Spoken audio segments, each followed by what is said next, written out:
Cleveland City Schools Board of Education meeting will now come to order. And we'll have a moment of silence and pledge of allegiance by Ms. Lily Hakes.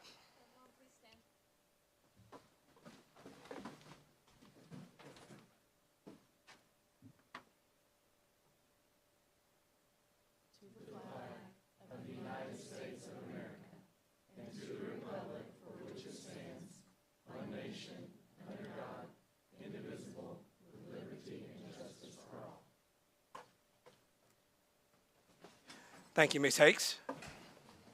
Ms. Wheeler, do we have any public comments? We do not. Thank you very much. So we'll go ahead and start our meeting, but before we do, I want to take a couple moments to say a couple things. Again, Happy New Year. I'd like to welcome Ms. Lynn Voles. She's Executive Director of BCPEF. We also have a guest with us, Mr. Warbert Lowry. He's the President of NAACP. And none other than the Hakes family. Ms. Hakes' family is here with us tonight as well. And then we have a room full of many other guests, and most of you will be recognized later on in our meeting. So the Cleveland City Schools Board of Education is committed to providing a high-quality education to all students and to working collaboratively with the community to achieve this goal. As chairman of the Cleveland City Schools Board of Education, I'm committed to running an orderly and efficient meeting, treating everyone with respect. Board members will be provided an equal voice for all matters and should communicate through the Director of Schools for addressing his staff. Here's some reminders for our guests, for our parents, our community. The Board of Education policies can be found on the clevelandschools.org website. When there, simply click District, Board of Directors, or Board of Educations, and select Board Policies. Our meetings are not public forums. However, the board has made accommodations for a city resident, Cleveland City Schools employee, or parent, guardian of a Cleveland City Schools student to address the board via a couple ways.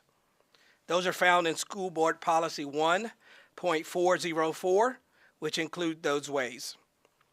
The first is appearing before the board via pre-meeting requests, and the second is addressing the board on agenda items via same-day requests. So we'll move on to our agenda items, and the first item on the agenda is the consent agenda. And on this consent agenda, board members, we have the approval of fiscal year 2027 budget calendar, and I would like that to be removed for discussion in our regular agenda. Are there any other things that you would like removed? All right. With that, I'd like to entertain a motion to accept the consent agenda as presented, minus the approval of the fiscal year 2027 budget calendar. Matt Coleman and Peggy Pasterfield. Please call the vote. Renee Diamond. Yes. Matt Coleman. Yes. Carolyn Ingram. Yes. Andy Lay. Yes. Peggy Pesterfield. Yes. Jody Riggins. Yes. Nate Tucker. Yes. Motion passes. Thank you. We'll move on to our regular agenda. First thing on the regular agenda is Director's Update. Dr. Elliott.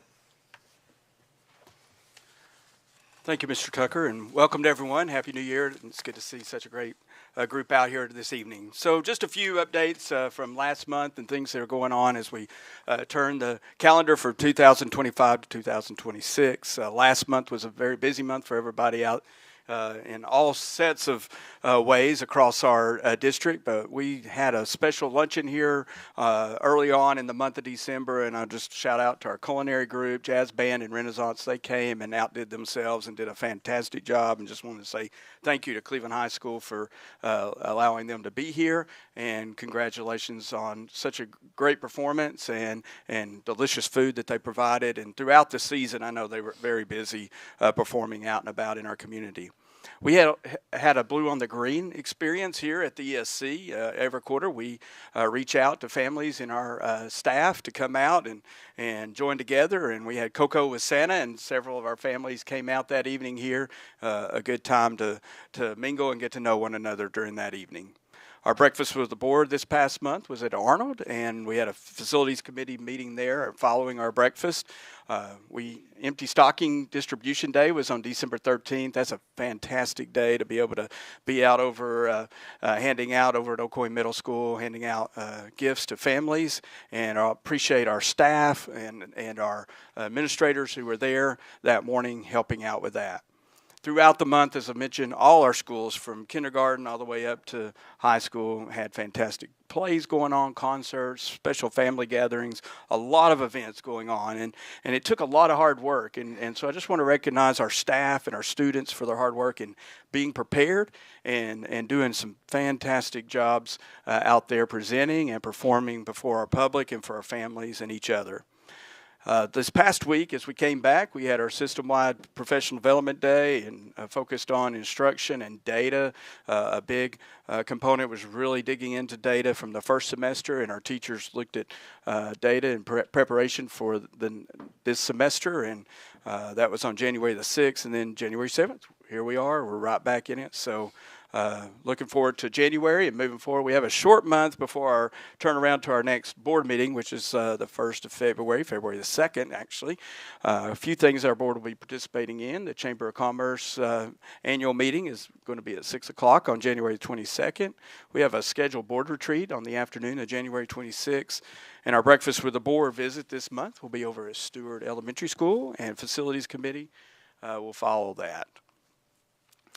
This month, our champions of the month came from Arnold Memorial Elementary School. We'll hear more about Arnold Memorial here in a few minutes in our spotlight, but our champion student this month was Hugo Rangel de la Cruz, and the champion staff member, Jessica Frazier. And we were able to go into Hugo's class the other day, and the smile that he had and grinning from ear to ear, it was just a joy to be able to be there and present that award to him. And our champion staff, Jessica Frazier, does a fantastic job. She's the counselor over there, always looking out for our students and families and connecting, trying to connect the dots there and help out where needed, and I really appreciate her leadership at Arnold. Here are just a few highlights from our schools throughout the district in the month of December. Busy time, as I said. Arnold, their choir, very busy during the month of December, and they had an opportunity to travel to several businesses and locations, and one of those was at the Rotary Luncheon, and there you see them performing. Then we had down at the bottom, Stewart had a special basketball staff and student game. Had some fun there. It was really exciting to see. Over at Blythe Bauer, geology unit was one of the study areas for 4th grade, and they were doing a rock show that day. And down in the next bottom, you see a surprised look on the face of a young child as she was walking around the corner, and Santa came around the corner. So it was a great picture to capture there. We had a lot of events over at baking championships at Ross in the top right corner, and we have a lot of different events, a showcase, a STEM balloon showcase at Candy's. And then at the bottom, we had a snow machine for entry for our students at Yates for some fun a few days before the holidays, and so the kids really enjoyed that as they came to school. We were able to also recognize our bus drivers over at Cleveland Middle School the day before the break. Our bus drivers do a fantastic and incredible job day in and day out, and on that day before the break, it's a short turnaround for bus drivers because we get out early, so we had an appreciation luncheon. I appreciate Cleveland Middle School for hosting that and providing a breakfast for our bus drivers and recognizing them. A lot of things going on at Cleveland Middle School. A couple of things, the special days around the holidays was Cut for Christmas. Miss Amy McGowan's very heavily involved in organizing that, and you can see students working with our cosmetology team for haircuts for our students before the holidays. And at the bottom, we had signing day over at Cleveland High School that day before we were able to dismiss for the holidays and recognize 6 special athletes moving on to college. And also our bowling team continues to do well and progress and move forward in their tournaments, and we're proud of the work they're doing. The last page here for me to highlight is our Beta Club came home with several awards from the middle and high school level. Our middle school, Cleveland Middle School wrestlers are state champions again this year, and so we're proud of them, and we'll talk more about that in a few minutes. Again, we had a great opportunity to work through a lot of representation and a lot of different partners with our Empty Stocking Fund during the month of December, working with 104.1 and Brenda, and there we are. And then Bob Pritchard, and I had the opportunity to join Bob Pritchard in Nashville in December as he was recognized as one of the finalists for state superintendent or principal of the year, and fantastic job there he is with Commissioner Reynolds. So congratulations to Mr. Pritchard for the excellent job he does for us. And that's our director's update. Thank you, Dr. Ellett. Board members, are there any questions for Dr. Ellett? All right, next on the agenda is the spotlight, and Dr. Ellett, I'll turn it back over to you for that. All right, we're going to start with some recognition from Cleveland High School and representation there. So I'm going to ask Al Morris if you'll come here representing our athletics department at Cleveland High School and with a special presentation.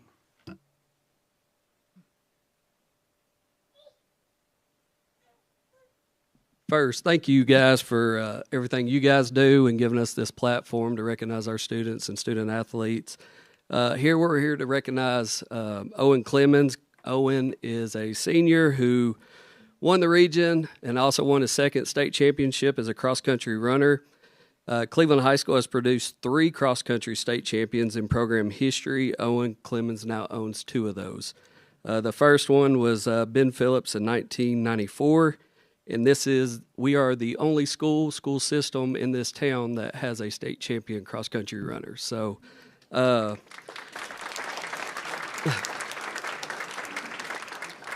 Owen is slated to attend Northern Arizona at one of the premier cross-country colleges in the country. His sister actually just transferred from Lee University to also attend there.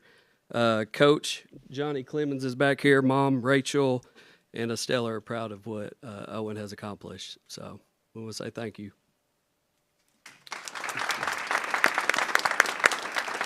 All right.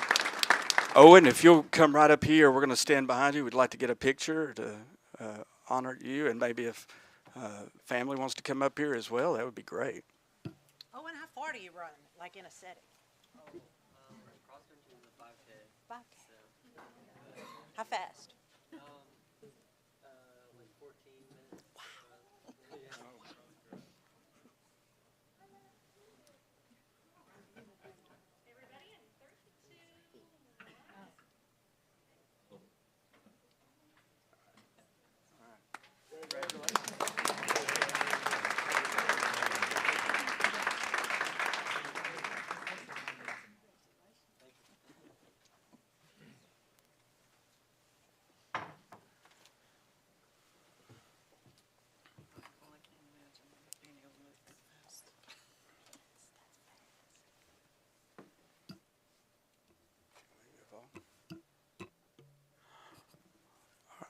Our next spotlight features our Cleveland Middle School wrestling program, and I'll ask Mr. Akiona and our wrestlers to come up as he gets them going out there to step right on in. So.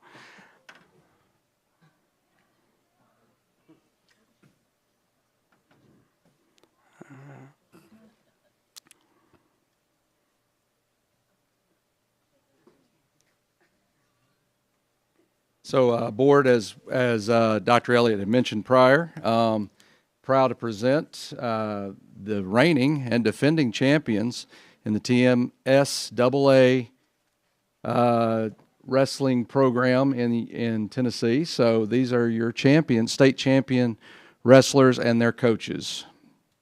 So I'm going to hand it over to Coach Vermillion to kind of introduce you to everybody. And wrestlers, you guys continue to come on up here to the front.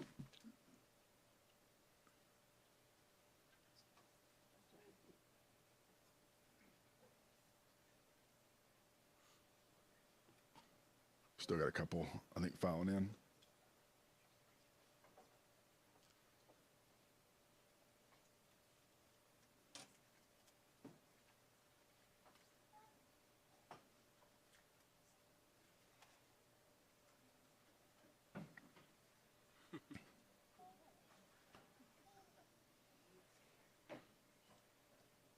All right. Thank you guys for having us here. It's awesome to be recognized for their hard work. We'll start at the bottom of our lineup, 6th grader Trey Bell, 6th grader Jake Daddymoff, and then Zane Boskin couldn't be here today. Then Bub, Brian Stansel, Carson Rasky, Gunnar Culbertson, Cade Shuft, Dawson Lane, Callum Dew, Connor Green also couldn't be here today, Elijah Ledlow, Patrick Carr, Daniel Sepanook, Knox Hitson, Elijah Zachary, who is also not here with us tonight, and then Evanson Ewan. That's our boys team. Like Mr. Acciona said, we won last year the first ever state championship, and then went back this year and repeated as the boys state champions.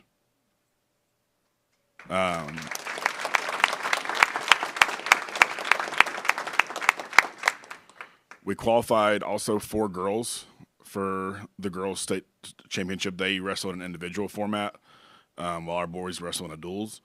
Starting off is Alice Hafner, and then Emma Robbins, Lyric Wright, and then Kalea Palmer.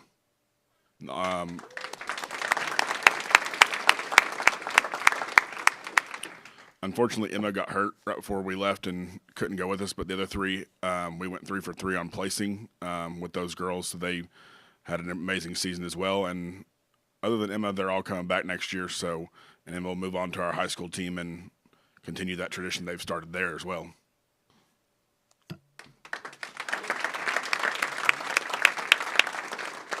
I want to also point out that our coaching staff, we're proud to continue a really strong coaching staff. Coach Vermillion does a great job with that. He's assisted by Cooper Renish, by Eric Sakarsik, and this year by Emily Gibson, and also Ashley Green assists in that regard as well. You may not have recognized Coach Vermillion because he normally has a really thick beard. But gentlemen, you want to tell them what happens when you guys win state? It's a lot more guts than I have handing any sort of sharp instruments, but Coach Vermillion has led this group well, and we're proud of all their accomplishments. So we're going to get a real quick picture, if that's okay. Congratulations, guys and girls.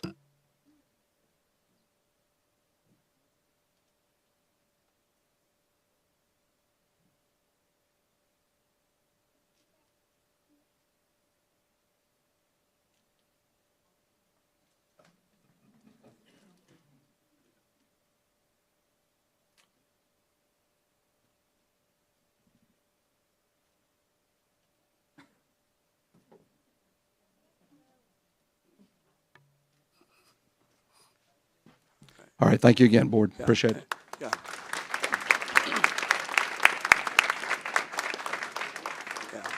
Thank you to the coaches and also to the families and your dedication to making this happen. So congratulations again.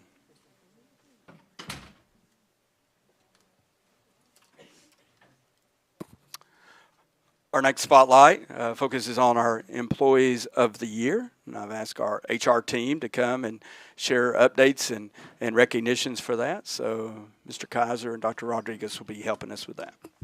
So what that really means, Coach Vermillion, is we're the only state champion in Tennessee, right? That's the only state champion in Tennessee.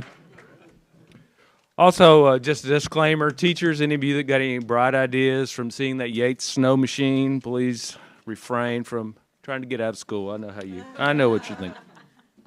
This is actually one of our favorite board meetings of the school year. We get to recognize our employees for all their hard work. We'll recognize a few folks, but I also want to reiterate that they're just a small representative portion of a staff that is doing a tremendous job for the children of the city of Cleveland. Not just teaching staff, but paraprofessional staff and school administrators. We're going to begin we're going to kind of do 3 awards by school. So I want to start with kind of the criteria for those 3 awards. The first of those is the Novice Tennessee Teacher of the Year. That was a recent award that was started by the State Department of Education. And to be considered for that, you have to be a full-time certified staff member in good standing in pre-K through 12 at a public school in Tennessee. You must spend the majority of the school day in direct instruction to students, have completed more than 10 months, but not more than or more than 10 months and less than 30 months in a Tennessee public school. Be responsible for the assessment of students, assignment of grades, the preparation of lesson plans, parent-teacher conferences, discipline, attendance, and other educational tasks. Perform in a way that distinguishes the teacher from other novice teachers, and then show a genuine love for teaching and a deep enthusiasm for the subject matter they teach. So when we recognize the novices, that will be the criteria they were selected on. We also recently started in Cleveland City Schools a classified staff member of the year, and we select one of those at each of the schools. And the criteria for that award is to have served in a classified staff position for the school district for 3 or more years and to have an outstanding track record of exemplary performance in that position. And then last but not least is the Teacher of the Year, and the criteria for that award is to be a full-time certified pre-K to 12 teacher in a public school, spend the majority of the school day in direct instruction of students, have a minimum of 3 years of experience as a teacher in a Tennessee public school, and have a track record of exemplary gains in student learning. So those are the criteria for the awards that we'll be sharing here at the beginning.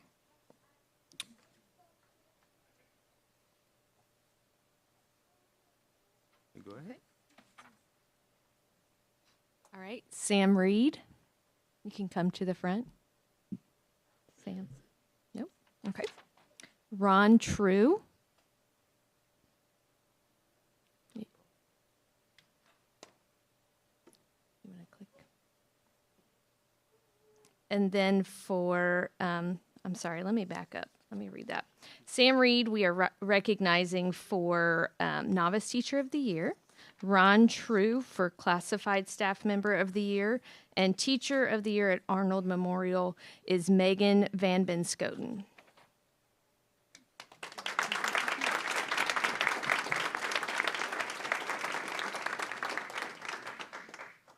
For Blythe Bauer Elementary, Novice Teacher of the Year is Miss Katie Swafford. Classified Staff Member of the Year is Mr. Ty Richmond. And Blythe Bauer Teacher of the Year is Mr. Terry Colston.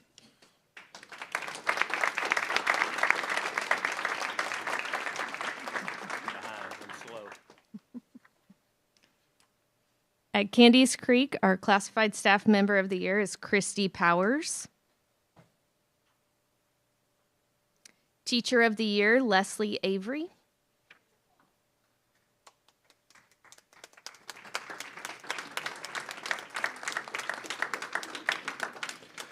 You'll notice that Candies did not have a Novice Teacher of the Year, and that's because they didn't have anybody that met those qualifications.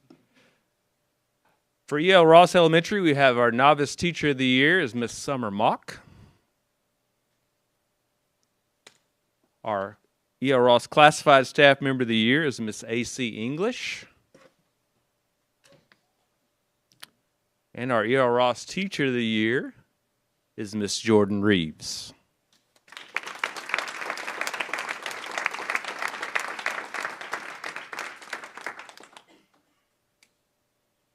At Stewart Elementary, for our Novice Teacher of the Year, we have Abby Feck. Our Classified Staff Member of the Year, Gudrun Debelak.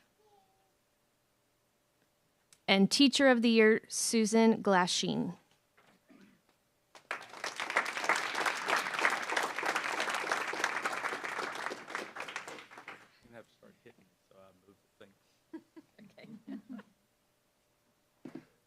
Mayfield Novice Teacher of the Year is Mr. Bryce Riddick. Mayfield Classified Staff Member of the Year is Miss Stephanie McKinley. And Mayfield Teacher of the Year is Miss Ariana Bartow.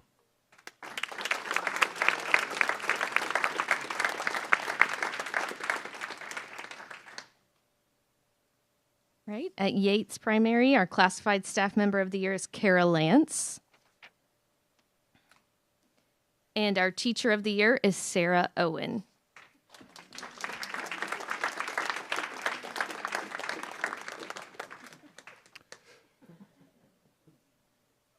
Little known fact, I taught Miss Owen in 6th grade. Makes me feel really old.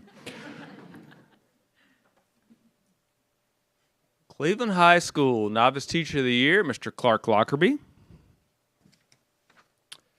Cleveland High Classified Staff Member of the Year is Miss Jessica Garcia. Cleveland High has 3 Teachers of the Year. First, Mr. Eric Blackburn. Next, Mr. Daniel Montgomery. And then Miss Ann Person.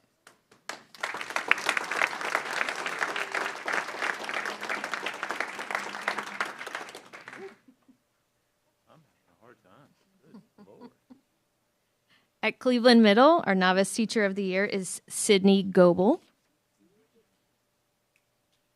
Our Classified Staff Member of the Year is Jessica Harvey. And our Teacher of the Year is Candace Bates. Oh. There's 3, right? And at Cleveland Middle, we also have 3 Teachers of the Year. So Casey O'Connor and Megan Turner.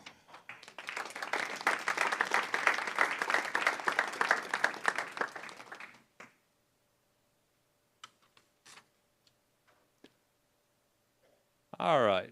From there, we will go to the district level awards. And for the district level awards, I'm going to ask that school principal for these individuals come up and just say a quick word about the individuals. This was really a stellar group. The selection committee had a difficult time narrowing it down, but we will have a district novice teacher of the year at each level. Then we will have a district award winner for each of these categories as well. So our district novice teacher of the year is Miss Katie Swafford.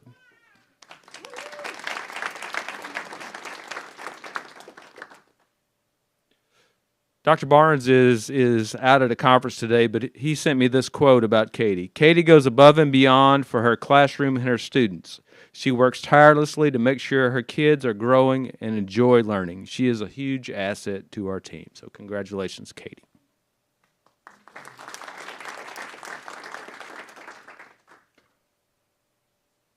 Our district level middle school novice teacher of the year is Miss Sydney Goebel.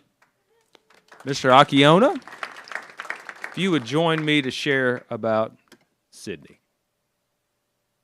So, Ms. Goebel, and we made the note that a lot of our novice teachers of the year are all in music this year. Ms. Goebel is a valued asset in our not only our band program, but also she teaches choir, theater, is a lead choreographer at the school, started the United Sound program at the middle school, which has been a wonderful teaching opportunity for students who are learning music to actually share their knowledge with students in our extended resource classroom, and also meets with students after school to create percussion ensembles as well. So we really value Ms. Goebel and all she's added to our culture there.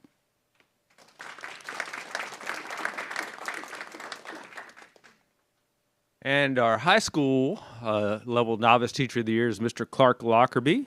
Mr. Pritchard. Congratulations, Clark. This is a guy that I watched grow up from a little bitty fella. Believe it or not, he used to be a little bitty fella.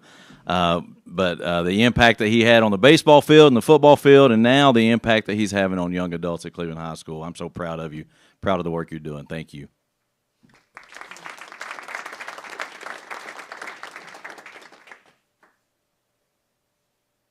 Now for our district elementary teacher of the year, that is Miss Jordan Reeves. Dr. Stone, if you would come join us at the mic. Jordan is absolutely incredible educator. She's a 4th grade teacher for us at Ross, and you all may remember she won the Don Goff Award this year. She volunteers every day to coach our tech team, and they produce our morning announcements. So board, when I came and presented about Ross, the video that was created by that group, and she volunteers her time to do that because she feels like STEM education is important. And she strives every day to make learning come alive for her students, whether it's the Potato Olympics or the food truck project or the holiday baking competition where I gained a few pounds taste testing the students' recipes. We're just so grateful for her, and I'm proud to have hired her, and I'm honored to work with her every day.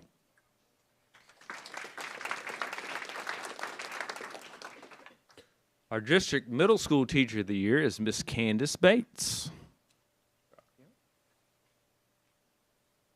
So we're really happy to have Miss Bates serving in our 7th grade level classrooms in math. She has come, and when she joined our staff, originally was in 8th grade, but when we moved her to 7th grade, she immediately took on a lot of leadership roles there, and love to watch what she does with her students in class every day.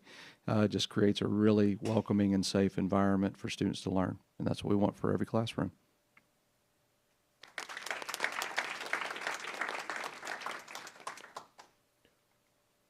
Our district high school teacher of the year is Mr. Daniel Montgomery. If you guys have been around very long, you have tried his food. It is delicious. It is so good. He is the enemy to all my New Year's resolutions. So super proud of you, man. Glad to work with you and keep pouring into our kids. I appreciate you.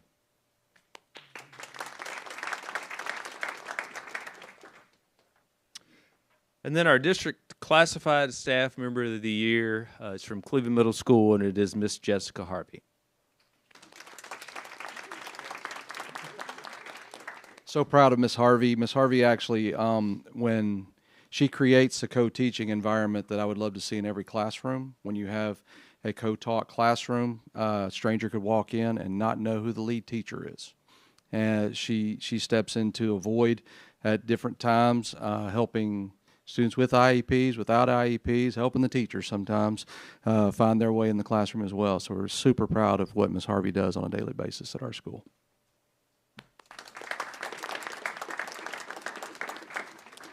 And then we have 2 final awards here. First, I'll ask Miss Kim Bradford if she would join me up at the podium. Miss Bradford has been selected as our district principal of the year. And Dr. Elliott let me do these quotes, which is dangerous. Miss Kim Bradford is the model for what you would want an elementary principal to be. She is kind, encouraging, and fun, while also knowing how to get down to business when needed. Her school, Sturt Elementary School, recently received a Level 5 TVAS score for this past year, and a sign in the hallway said, "Level 5 is a vibe." Well, Kim Bradford is also a vibe, and we are very glad she shares that vibe in Cleveland City Schools. Principal of the Year, Kim Bradford. Congratulations.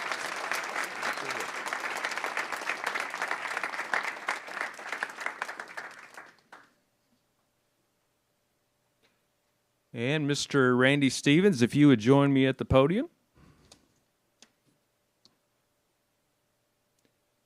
Mr. Stevens is our District Supervisor of the Year. Mr. Randy Stevens is known for being a steady hand in the administrative ranks, and he has certainly brought that to the role of Supervisor of Career and Technical Education. Mr. Stevens quietly goes about his day and makes things happen for our students that most folks may never see. We have been blessed to have Mr. Stevens in Cleveland City Schools for almost 30 years. He can simply be described as a class act. Congratulations, Mr. Stevens.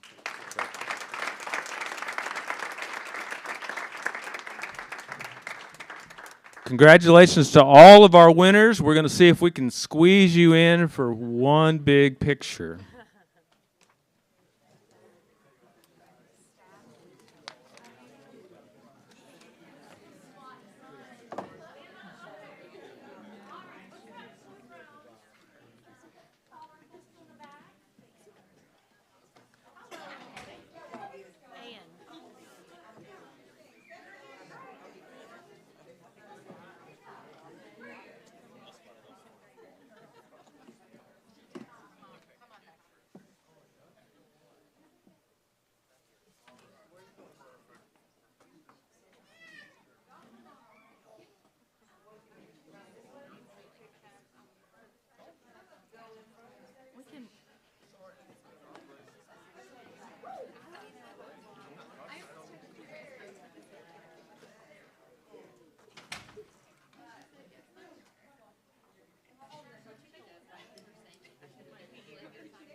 Congratulations, everyone.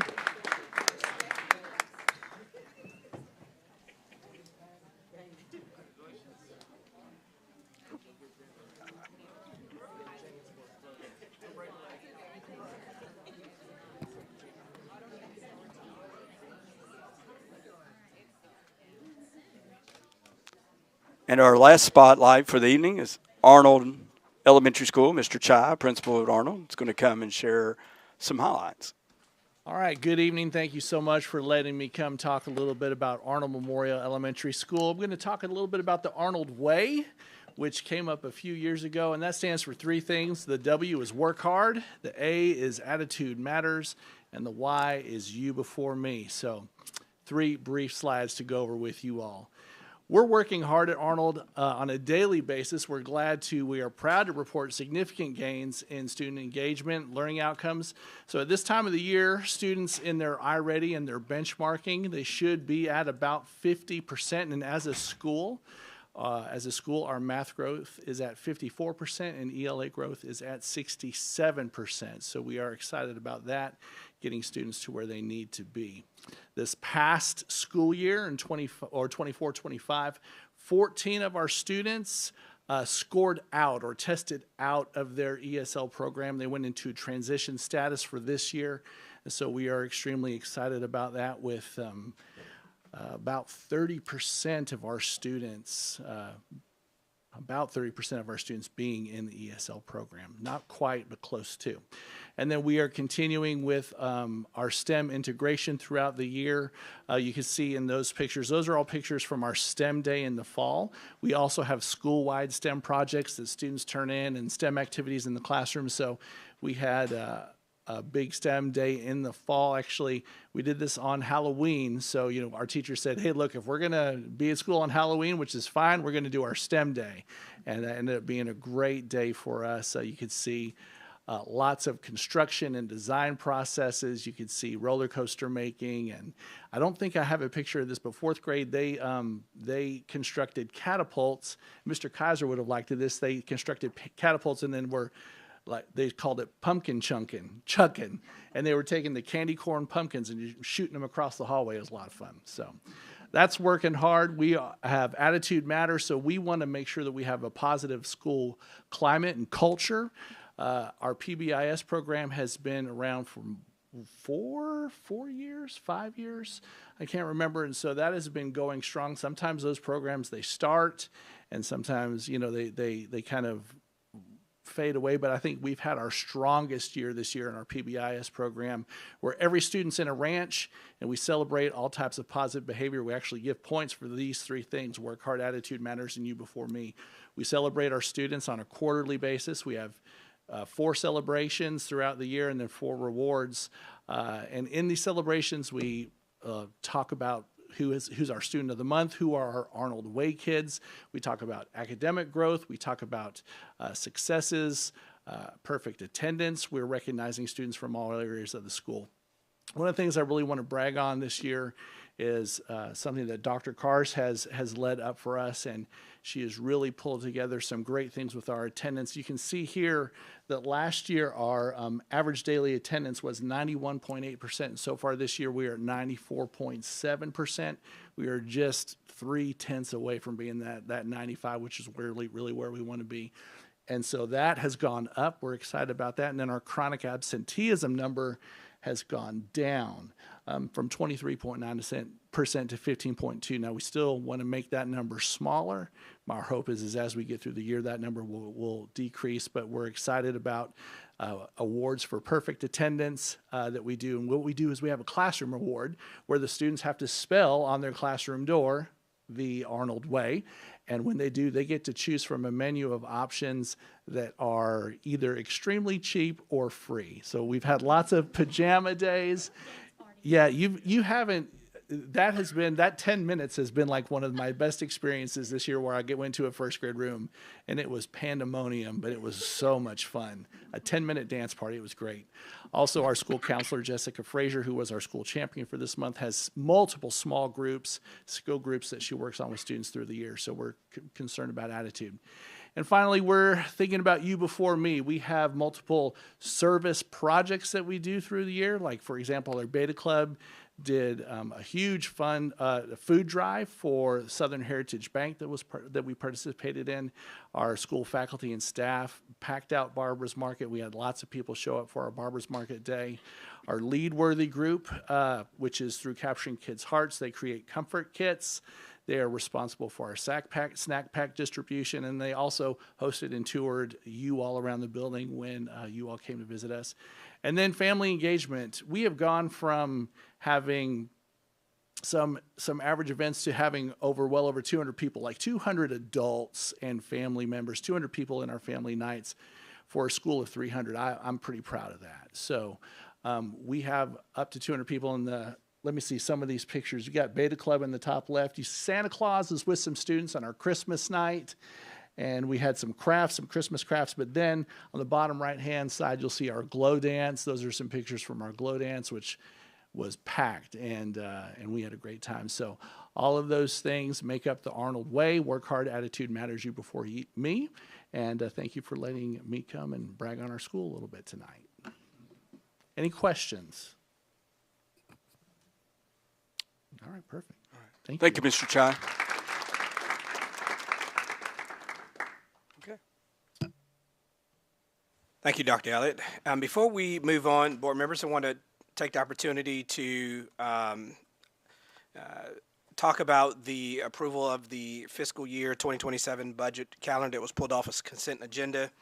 As you know, over the course of the last 12 months, we made some changes and extended the times that the budget is in our hands, and so I wanted to, as a result of that, I wanted to make sure that you're okay with the schedule that we have specifically as provided to you in your packet. So if you haven't looked at that, if you'll take a couple minutes to look at that, it's the one that is. Can you pull that up on the screen? It's the under consent agenda 5E.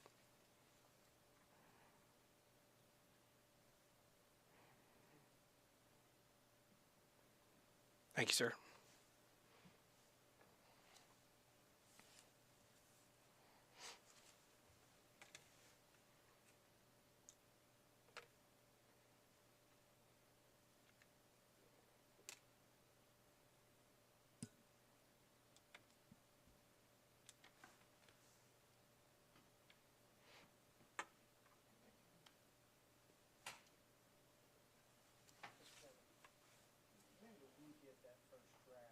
Can you use your mic there, if you don't mind? When do we as the board get that first draft? I see that we discuss it in March at the retreat. I think it's March. Yes. Yeah, we will go over the preliminaries of it at the spring retreat, but then you'll get the first draft, the full draft by April 20th with the balance of proposal to be voted on May 4th. So 2 weeks ahead of time.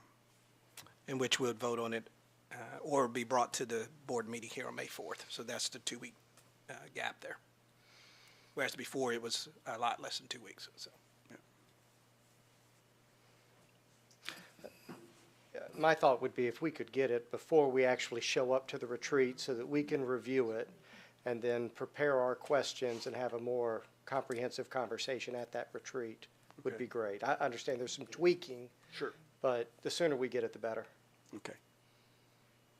We'll take a look at that and see, and if we need to revise that retreat date a little bit to be maybe in there, we might do that if we or need at least to get say it 1 closer. week in advance of the retreat or something would be adequate for me. Okay. Thank you, Mr. Coleman. Any other comments or questions?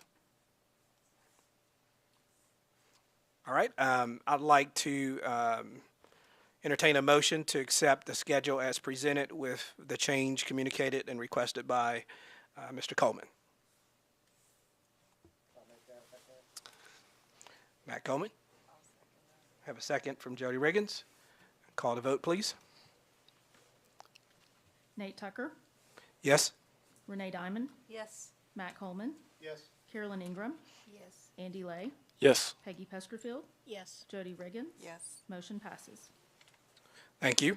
We'll move to the next item agenda, which is the first reading of policies. Is that Ms. Diamond or Mrs. Riggins? I believe that's me. All right, Ms. Diamond. All right.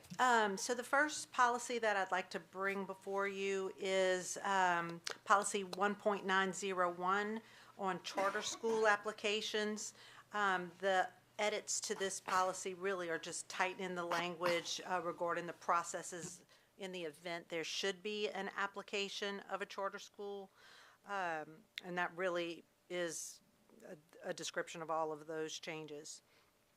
2.804, however, has a few more additions that I'd like to review with you. These are regarding expenses and reimbursements, and just so that everybody is clear on the additions to this policy, I'd like to just read them verbatim. The board shall review expense allowances and reimbursement guidelines on an annual basis. Travel reimbursement shall be set at the U.S. General Services Administration approval travel rate. That is typically the case, but I think this addition of us reviewing expense allowances and reimbursement guidelines, that may be a complete addition, so that's something that we'll want to put on our calendar. Secondly, requests for reimbursement shall be submitted to the Director of Schools office within 30 days of the date of the completion of such travel, which is just important to highlight in the event there are these travel reimbursements that need to be made out in the district. And the Director of Schools shall develop procedures and forms to ensure consistency and transparency with the implementation of this policy, which Dr. Elliott is on. A couple of, the other thing that I wanted to point out is under school personnel expenses and reimbursements, an addition is that the board shall be responsible for all expenses pertaining to staff development, and that student activity funds should not be used for the purpose of staff development. That is an addition. And the final addition is that a note that reimbursement sales is permissible in limited circumstances when sales tax is charged on small purchases and proper documentation is submitted. So those are the additions to 2.804. And with that, I would ask that the board accept these policies as reviewed on this first read. Ms. Diamond, can we add language there in the reimbursement for sales tax, the first change there, where language that gives the notion of the Director of Schools making the determination of what's permissible? Yes, and that is actually below in that part, that the Director of Schools shall ensure compliance with state law and guidance from the Comptroller of the Treasury. Yeah, I understand that, and that's a normal, Right. statement. But I think it's important to note that the Director of Schools will determine what's permissible. Gotcha. That way, someone else doesn't Yes, assume that they are making that determination. we will make that addition. Thank you.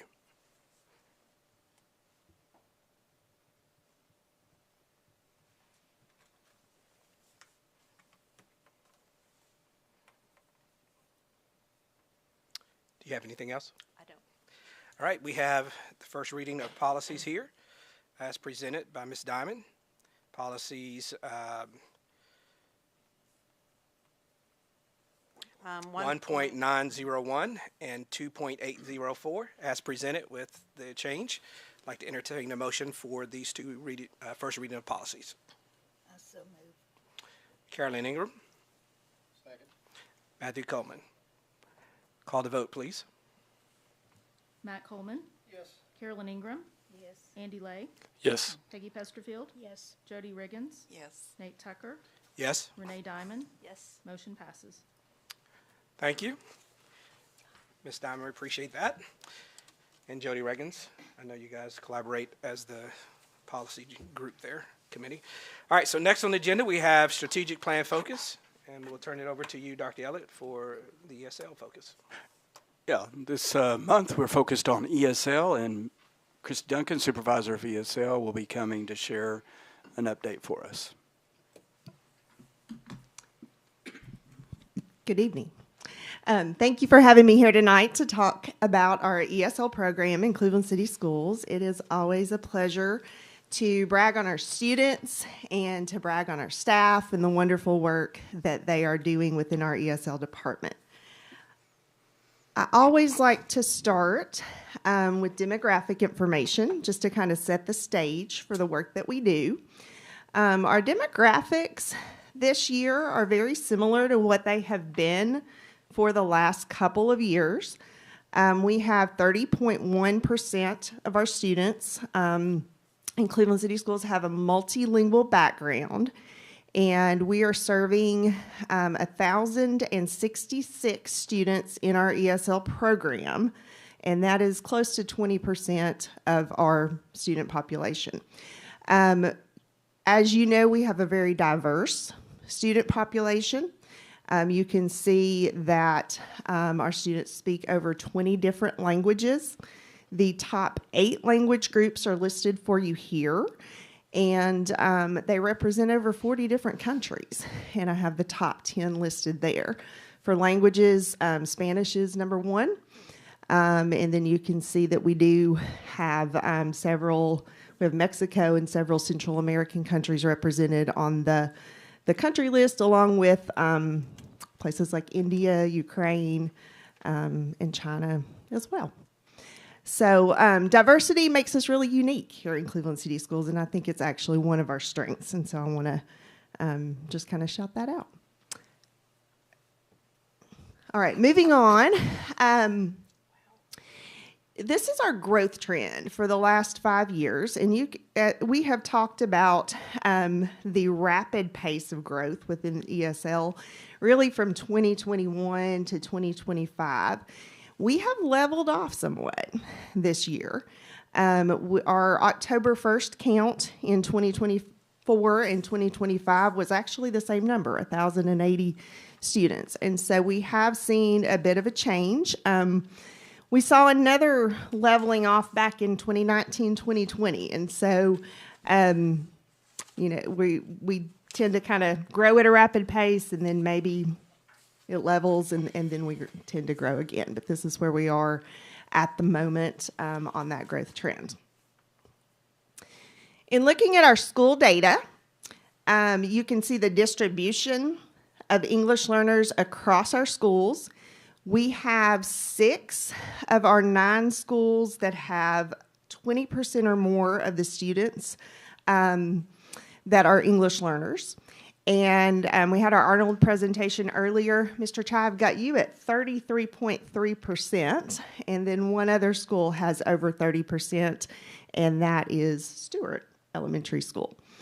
So we have strong programs in each of these schools. I'm really proud of the work that our teachers are doing in these schools. We've got 34 teachers spread out working with students in these individual schools, and it's just an honor to work with the teachers and administrators in each of these buildings. The next slide is a number that I am particularly proud of. Currently in Cleveland City Schools, not represented in the numbers that I just showed you for our ESL department, we have 301 former English learners. And these are English learners that have demonstrated proficiency on the English Language Proficiency Assessment. They are fully proficient in English, and they have the English skills now to participate fully in the academic program. They have been through our program and essentially graduated from our program. Last year, we exited 118 students from our program, which was slightly ahead of the state average of 12%. So we're doing well and competing in that area. Within the ESL program, we have 4 goals in our strategic plan. Goal number 1 is that we have a shared responsibility for instruction of our English learners. We want to make sure that our administrators and our school leaders are equipped to work with the English learners in Cleveland City Schools. This year, we have had a series of lunch and learn events, and we have been intentional in our admin meetings about sharing ESL essentials with our entire admin team.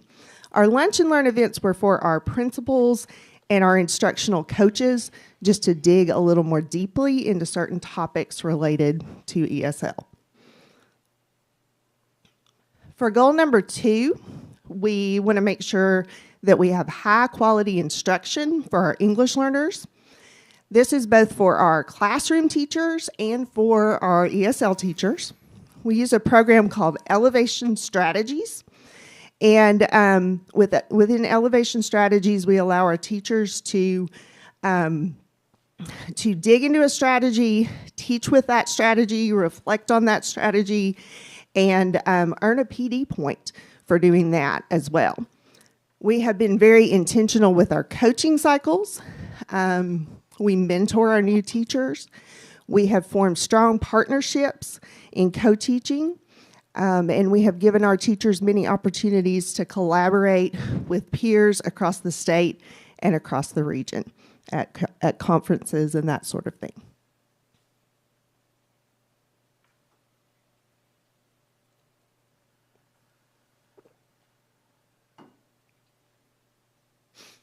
Our goal number 3 is that we provide a supportive environment for our English learners to learn.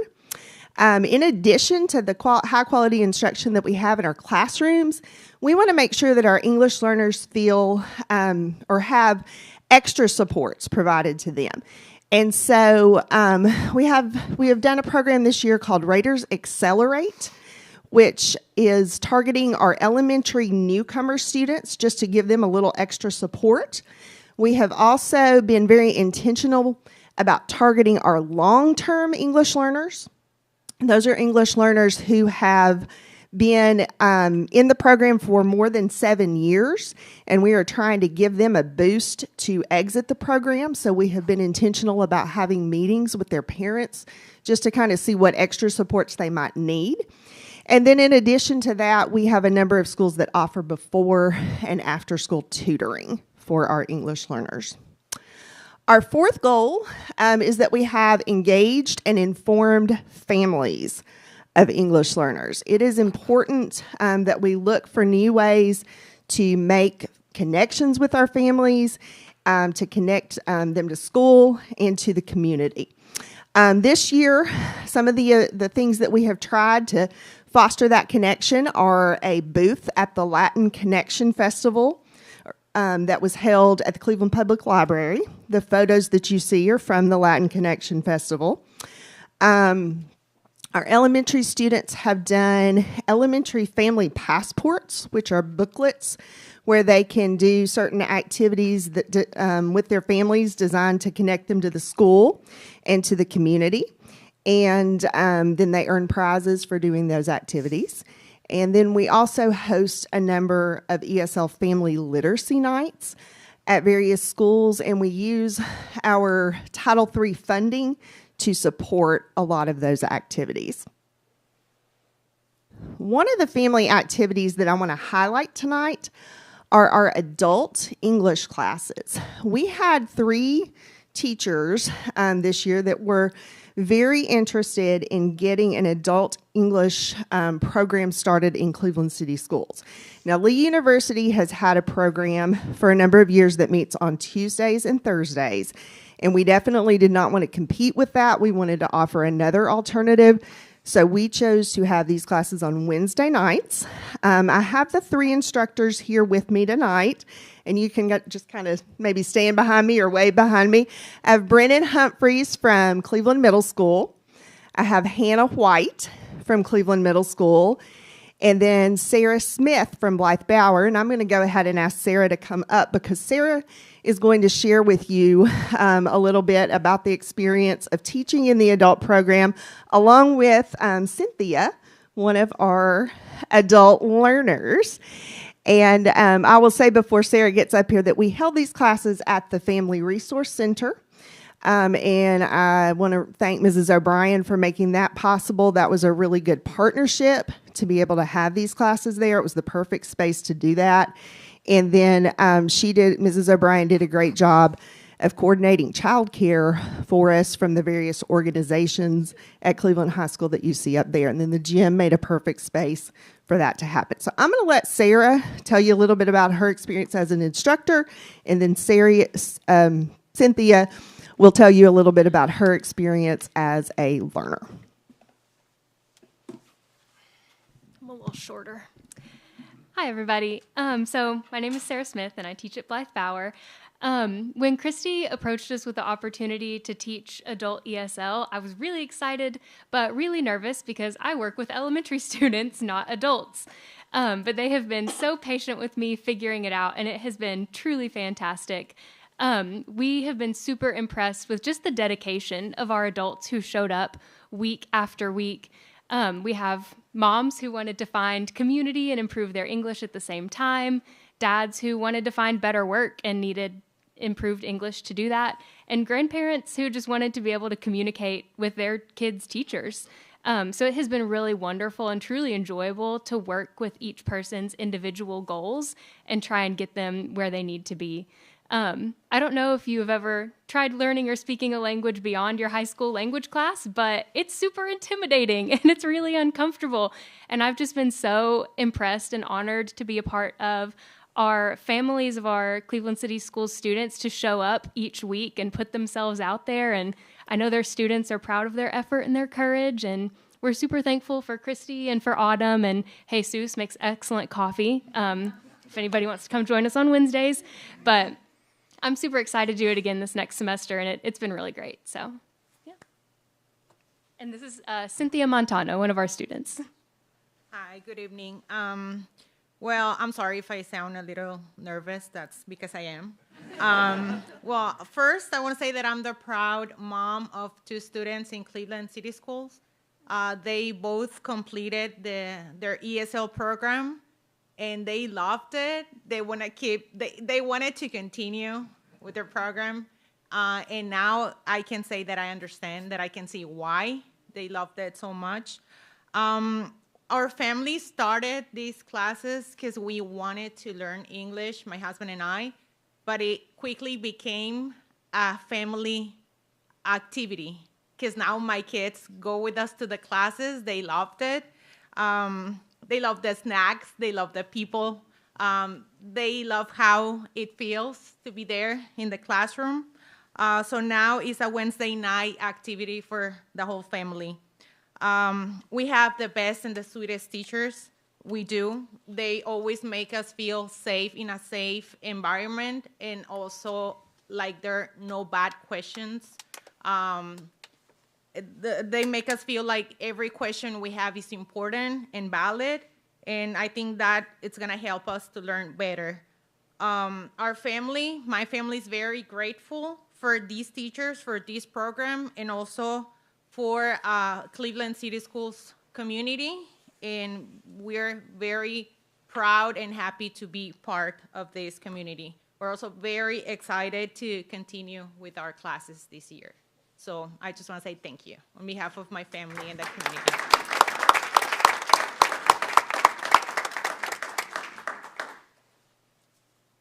So thank you, Sarah, and thank you, Cynthia, for sharing. That concludes my presentation, but I do want to see if you have any questions for me. Christy, how many do you have participating in the adult English? We had around 30 that initially came to the program. I think by the time it finished, they had kind of dwindled down to a core group of around 12 students. But they are going to continue the program this spring. I think our goal this year was just to get it started and establish that partnership with the Family Resource Center, and hopefully have something that we can kind of build on year after year. I just want to say I'm really grateful for everything you do. Thank you so much. All the rest of you back there too. Thank you. Thank you. We've got a great team. Same here. I'm grateful too. Now, I do have a couple questions. Okay, sure. So are you 3 teachers teaching parents from across the district, or, yeah? Yes, they are, and these are teachers in Cleveland City Schools. So 2 of them are my ESL teachers, and Hannah is a middle school Spanish teacher. But yes, we are teaching and targeting the parents of our students in Cleveland City Schools. Yes. How are y'all recruiting these families? We have just kind of a flyer that goes out targeted through Talking Points, which is one of our communication tools, to the families of English learners specifically. And then there is a registration form that is on the flyer. Autumn as well has a means of pushing out kind of district-wide some of these events and things like that, so that we're targeting families within our district. I bet you, if you wouldn't be nervous, a video of her, I mean, she was very moving, and Yes. I would love to see, her kind of advocate for us in that capacity. That might be something that we could do. Love that. No pressure. No pressure. Absolutely. We will definitely keep that in mind. I think we might have some opportunities coming up where that could be used, certainly. Christy, I'm always so impressed with what you are doing with the ESL program here in Cleveland. I just think that we need to say thank you, thank you, thank you. Well, thank you. Thanks. Thank you to the teachers and the families who participated in that and led out. You are making a difference in a positive way in our community, and I really appreciate that. And thank you, Ms. Duncan, again. We reiterate our gratefulness for your leadership. All right, next on the agenda, we have a student representatives update, and we'll turn it over to Ms. Lily Higgs. All right, thank you. Here's my January update. So in theater, Cleveland's theater department is having its performance showcase where students perform various acts like singing and dancing, and the student-written one act is performing. The performances are today at 7 o'clock and tomorrow at 7 o'clock. Theater again just inducted 8 new thespians who have spent 100 hours in theater into Troop 505. And they also honored members who have spent 600 hours in various theater productions. The choir department had their annual winter concert on December 18th. The concert also served as a canned food drive in support of Barber's Market. Renaissance Show Choir is entering its competition season starting on January 31st down in Albertville, Alabama at the Diamond Classic Show Choir Competition. They have 2 more competitions, one on February 14th at the Three Rivers Competition in Rome, Georgia, and one on the 28th at the Music City Competition in Nashville. Signing day, as previously mentioned, we signed 6 new athletes to play at the collegiate level. Some of them include Annie Hill, who's going to Lee to run track, Caden Tippins, who's playing baseball at Tennessee Wesleyan, Landry Nelson playing softball at UNC Greensboro, Claire Hall playing softball at Walter State, Lily Mason playing softball at Bryan College, and Briley Sisko playing softball at Tennessee Wesleyan. The dance team is hosting a Disney-themed dance clinic on January 17th. Students will have an opportunity to learn to dance and perform at a basketball home game. Band, 21 members of the Cleveland High School Band have been selected to perform at the All-East Conference, and both Bryce Cohen and Eli Gallagher have been selected for All-State. Cleveland High School also hosted its talent show where students across the school showed off a variety of talents. In first place was Jackson, Isaiah, Harrison, and Ben, who took first place with their saxophone quartet performing Pure Imagination from Willy Wonka. Jackson Creekmore performed a song on the piano, and third place was Caroline Thomas singing Creep by Radiohead. Bowling, both the girls and boys teams are competing at the regional competition to have a chance at qualifying for the state tournament. Some upcoming events are the Winter Dance is happening on January 24th. HOSA is hosting its blood drive on February 3rd, and Nerdapalooza for incoming freshmen is being held on February 5th. Thank you. Thank you, Ms. Hates. Do we have any questions from the board? All right, next item on the agenda is facility update. I'll turn it over to Andy Lay, and then you can go from there. Okay, great. Thank you. So there's one item from last month's facilities committee meeting that we voted on to bring to the full board for vote. So after we vote on that, then I'm going to turn it over to Dr. Elliott for the remaining part of the update. Okay. And that recommendation reads, the facilities committee recommends that the board approve a modification to the previously planned use of local sales tax funds. Instead of purchasing 2 new school buses as originally planned, the committee recommends reallocating sales tax funds to purchase 1 new school bus and utilize the remaining funds to cover the necessary repair expenses for the elevator systems at Arnold Elementary School and Mayfield Elementary School. Thank you, Mr. Lay. Board members, this comes as a recommendation from the facilities committee, and so we will just take a second. A second. So we have a recommendation that has been second. Let's call the vote. Carolyn Ingram, Yes. Andy Lay, Yes. Peggy Pesterfield, Yes. Jody Riggins, Yes. Nate Tucker, Yes. Renee Diamond, Yes. Matt Coleman. Yes. Motion passes. Okay, for the other facility updates, I'm going to call on Mr. Chai to come and give us an update on a grant that Arnold Memorial has received and regarding the playground over at Arnold. All right. Thank you again. I don't know if, okay, so the packet isn't in here, but wish it was. All right, but that's okay. Here's what we're looking at. I would not be here right now without the help of the Bradley Cleveland Public Education Foundation, specifically Lynn and Megan Ellison over at BCPEF. Very briefly, what I will say is the playground was under the management of the City of Cleveland, Parks and Recs Department, and last spring, I'm good. You all have it. You all have it. So that's what matters to me. And last spring they approached Mr. Taylor and wanted to give the use of the park and the upkeep of the park back to Arnold. With that, Mr. Taylor immediately removed some broken pieces of equipment, and so while we do have a functional playground, it's less exciting than what it could be for the students. And so through Lynn's initiative and Megan Ellison's work, a grant was applied for, and we received an $80,000 grant from the Healthy Community Initiatives. Why I am here today is to ask for the board to vote for us to begin the process of building a new playground at Arnold.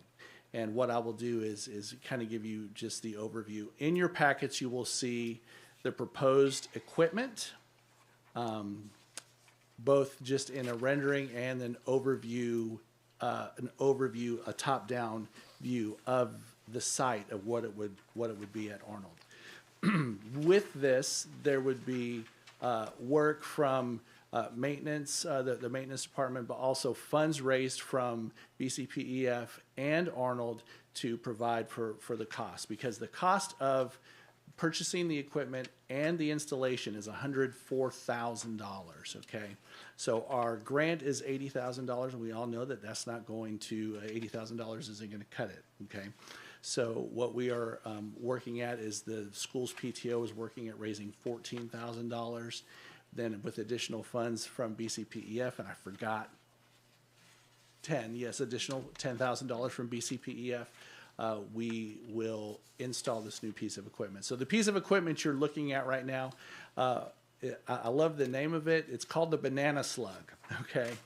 And so what it entails is taking out previous equipment on the large playground at Arnold, everywhere from like what we would call the tower that had the slides, through the climbing wall, through the little tube that the students run on, and to a metal zip line. It would remove all of that to replace with the banana slug as it is, okay? In your paperwork, you would see that the equipment in itself was over $100,000, okay? Through a grant, through Game Time, you'll notice that the actual price of the equipment is $62,000. And so automatically the grant covers that. And so with that $62,000 being covered by the grant and the installation being $42,000, we know that this is something that we can have happen with your permission. So what I'm asking for tonight, and this is all in the cover letter, is that you all would approve us to go ahead and purchase the equipment with looking at an install later in this year once weather improves and we can work out some things with Mr. Taylor and the maintenance department to get the site prepped. The maintenance department would be responsible for removing the old equipment, removing the borders, and then scraping off the mulch down to bare ground. And then all of the install would happen through Game Time, which is the playground company. So I do also want to mention that Game Time has extended deadlines for us twice to be able to give us this price break from over $100,000 for the equipment down to $62,000. So I think that was extremely generous of them. We did apply for more. And so this is what we are calling phase one. I don't want to get too heavily into phase two because I'm not asking that. I'm not asking you all for that yet. But it did include an additional what's called a climber that we hope to move on later once we're done with getting the banana slug on campus. So, Lynn, was there anything else? I think I want to think that I covered it, but is there anything else I failed to mention? Okay. Yeah. Any questions from the board? It's a great thing. It's super. Our students need the playground. I was talking with Miss Bender, and we couldn't remember when it was built. I think it's over 30 years ago. So, our kids would love to have it, and they deserve it. I appreciate the leadership Mr. Chai and PTO at Arnold and BCPF team has taken to get us to this point. And so this grant has been awarded, and so we're ready to proceed with that this spring semester, as Mr. Chai said. So I bring a recommendation to the board to authorize Arnold Memorial to proceed with this playground project since it's being funded through these grant funds and the other ways that he has mentioned already being funded. Thank you, Dr. Ellett. We have a recommendation to, this letter is your recommendation. But before we go there, because this didn't go through our standard procedure, I want to make sure that the facilities committee members are okay with us doing the standard vote because you generally bring it as a recommendation. Andy, are you okay? Yes. Yes. Matt? Okay, so we have this recommendation on the floor. I'd like to entertain a motion as presented. So moved. Matt Coleman first, and we got Ms. Diamond second. Call to vote, please. Andy Lay. Yes. Peggy Pesterfield. Yes. Jody Riggins. Yes. Nate Tucker. Yes. Renee Diamond. Yes. Matt Coleman. Yes. Carolyn Ingram. Yes. Motion passes. Thank you very much. Thank you. Thank you, Mr. Chai. Say thank you to the PTO and to Lynn and BCPEF for stepping up to kind of fill that gap. Appreciate that. Our next agenda item focuses on Candies Creek, the exterior aspects of that regarding some more playground updates through a grant and also a special project with our community and tree board. So I'm asked Ms. Whitener to bring some updates to us on what's going on over at Candies Creek exterior. How are you all? Good evening. Thank you for this opportunity. We are also, just like Mr. Chai, also working through Game Time to add shade to our playground. If you've been to our campus, we love it. It's beautiful, but it is also very flat and it is very hot with very few shade opportunities and trees and that sort of thing. So through our PTO and also the efforts of some PTO members and our president, Ms. Lay, they applied also for an HCI grant. We were awarded $20,000 towards around a $35,000 total. So with that grant and our PTO funds, we would like to get that shade installed on our playground. It looks like 3 structures. It's sort of hard to explain without a visual. They don't have any renderings for me yet. But what the vision is we would have a very large shade over our main piece of play equipment, and then also a shade over several benches for faculty or students that need a break under shade. And then we also have an outdoor classroom on our campus that also desperately needs shade. I have been out there in the hot months, and it is very hot. So shade is needed on all 3 of those fronts. Also, this summer we will be hosting our kindergarten, first, and second graders from around the district for summer school. So it's my hope that we can get this shade installed prior to those really hot months taking place, and we're going to have a lot of students on our campus at that time. So three separate shade structures. As you can gather from Mr. Chai's presentation and mine, anything playground related we have found is very, very expensive. So we're very thankful for the opportunity for that $20,000 through HCI, and then also the hard work of our families and students that have raised the other amount needed through fundraising efforts. The second part of our campus improvement project would be, it's called a collaborative tree planting project, and that will plant 51 trees on our campus, and this is a partnership with the City of Cleveland.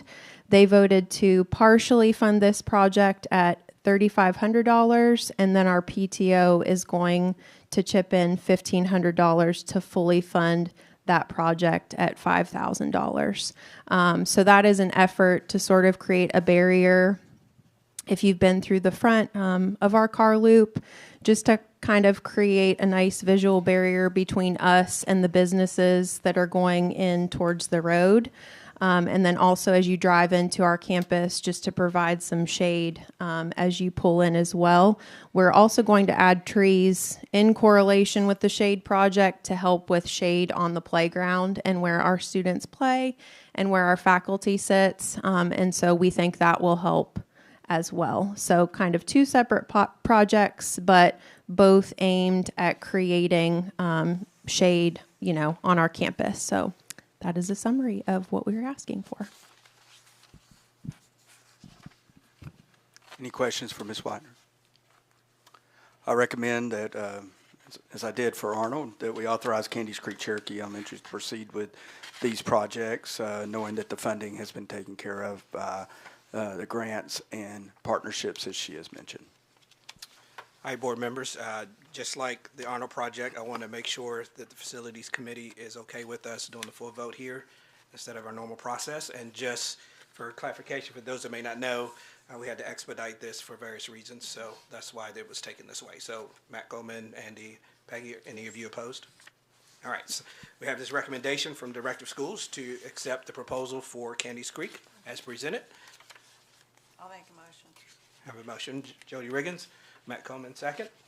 Call the vote, please. Peggy Pesterfield, Yes. Jody Riggins, Yes. Nate Tucker, Yes. Renee Diamond, Yes. Matt Coleman, Yes. Carolyn Ingram, Yes. Andy Lay. Yes. Motion passes. Thank you. Thank you. All right, next on the agenda, we have a legislative update. We'll turn to Ms. Ingram for that. Al Taylor did have on the facilities update, just non-voting items, but wanted to provide an update in general, real quick, if that's okay. Mr. Okay, Ms. Ingram, Mr. we'll Tucker. put you on Hold on hold just for a second. Just a few projects have been going on. Thought you might want a quick update. Not any voting items, though. Good evening. Good evening.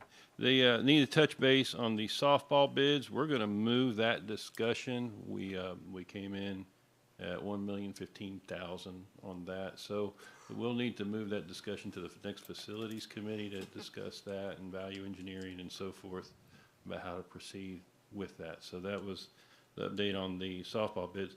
Sped room is coming along. We had a big issue over this past holiday. They put some floor leveler down and it wasn't done maybe the best it should have been, so we're making them chip it all up and replace it, which is quite labor intensive. That should have been chipped up, and they'll be coming back. They still plan on making their deadline, so they should still be done by the end of January. But we did run into a little snafu there with the sped room. Like I said, we're still holding them accountable. They'll still be expected to be done by the end of January. What school was that at? What school? The high school, where we're making that specific room for sped. Oh, okay, gotcha. CMS bleachers, they were funded through the last of what we'll say is the COVID funds, and so we had to, special situations, they were supposed to be put in over the holidays. They were taken out, the old bleachers were taken out back over fall break. When they got to putting them in, they found out that they had fabricated the wrong parts on the back of the bleachers all the way around, so they couldn't finish them. So if you go over there, you're going to see them mostly finished, and they look like, okay, what's the deal? You know, frankly, you know, and so what it is, they've had to pick up the wrong parts, take them up north to Minnesota, and they're having to refabricate those back parts in the back section of it, and then come back. Plan is to be back here while school's out the weekend of the 19th, which is coming up, and get it finished on the 19th and 20th. So we've had a discussion with the contractor and let him know we're not happy, and this may affect his ability to bid future projects with us. But just so you know, we haven't let it slide with them. We've made sure they know that we're not happy with them. But the 19th and 20th, hopefully they'll be here. They'll finish the job. We'll keep you updated on it. We'll make sure it gets done correctly. Then on,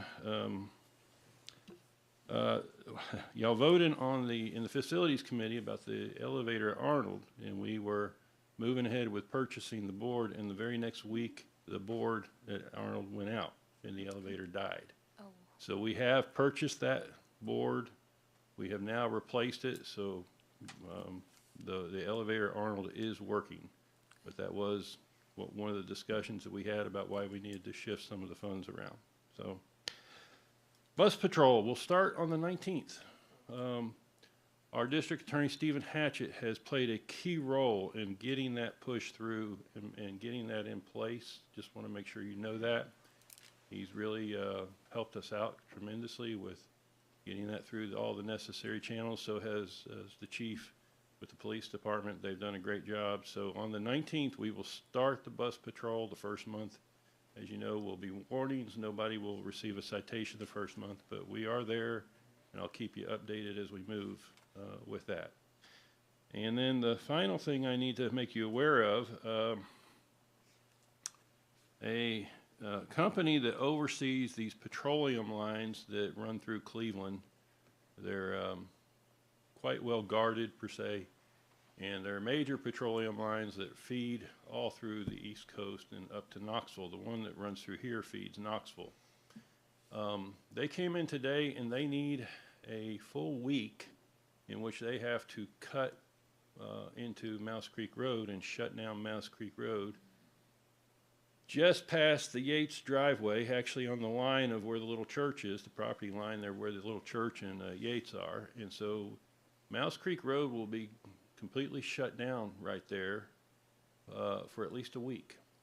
So we asked them why we couldn't do it over Christmas, and there wasn't a good reason. We asked them why we couldn't wait to spring break, and they said because there are federal mandates that require this to be done before January 27th.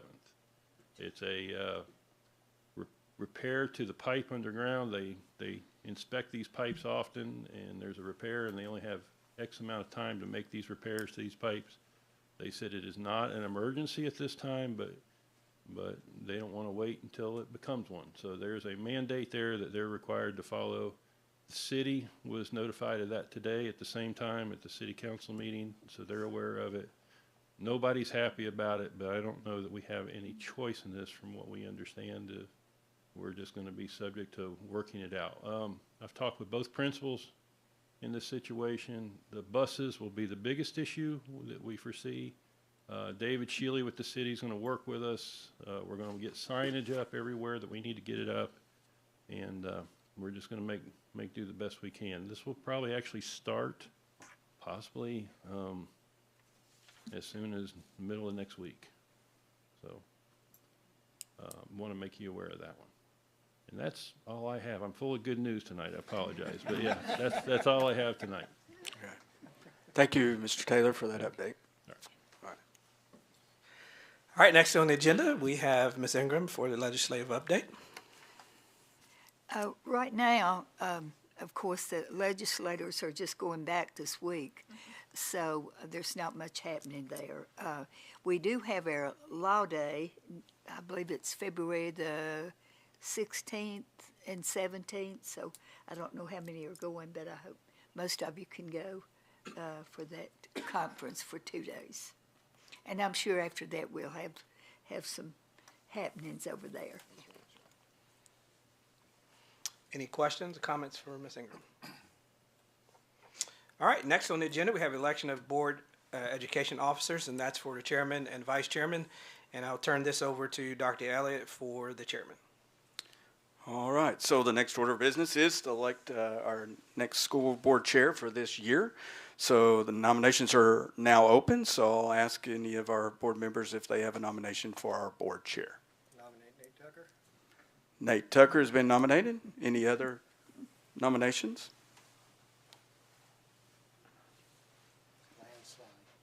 All right, well, by that's by acclamation then, if I hear no other nominations, so we can consider that as by acclamation that he is our board chair with no others. But we will take the vote. So will anybody have a motion, first of all, for us for Nate Tucker to be our chair? Matt Coleman, second. Renee Diamond, and Ms. Wheeler, please call the vote. Jody Riggins. Yes. Nate Tucker. Yes. Renee Diamond. Renee. Yes. Matt Coleman. Yes. Carolyn Ingram. Yes. Andy Lay. Yes. Peggy Pesterfield. Yes. Nate's our chair. Congratulations, Mr. Tucker. Thank you, everyone. Appreciate your vote, confidence. All right, next we have the vice chair, and I'd like to take nominations for that. Ms. Pesterfield? I'd like to nominate Carolyn Ingram. So I have Ms. Ingram as nominated for the vice chair. Do we have any others?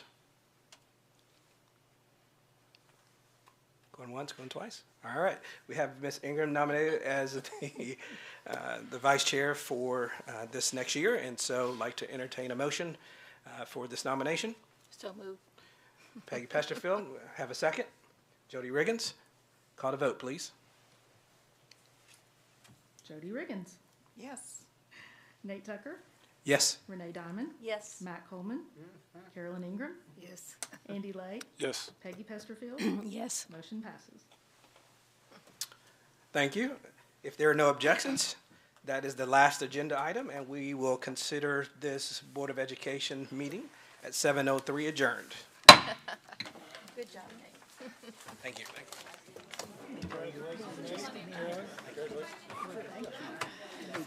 Sign this right here.